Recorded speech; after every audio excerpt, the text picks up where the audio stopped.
de Gérald Darmanin et ses propos, ces policiers ont déconné.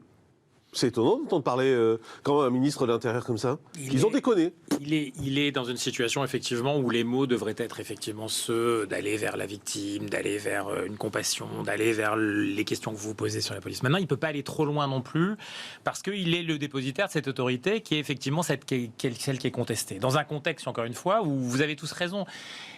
L'essentiel qui est à dire là-dedans, c'est que la société a bougé. Elle a bougé, nous sommes tous aujourd'hui en capacité finalement de raconter ce qui se passe, de raconter, de mettre une caméra, de mettre une image, de mettre un son sur les actes du quotidien.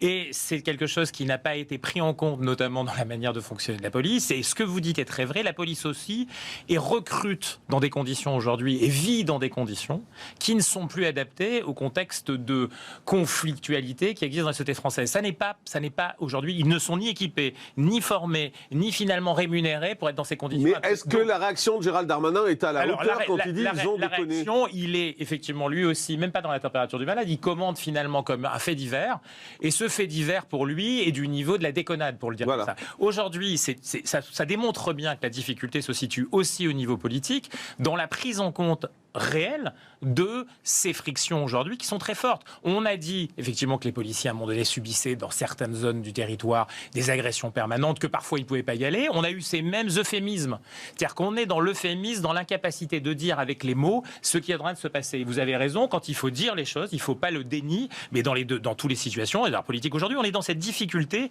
de nommer, d'écrire ce qui est en train de se passer. Et ça, c'est une responsabilité au moins aussi forte politiquement que ce qui se passe derrière. Parce que, qu'est-ce qui se passe derrière? Ça veut dire que les gens se sentent dans l'incapacité de faire leur travail. Les autres se disent, mais finalement, c'est une forme d'impunité, puisque le ministre lui-même dit, ouais, c'est une déconnade, il leur a mis une gifle, et ainsi de suite. Bon, on voit bien que c'est beaucoup plus que ça.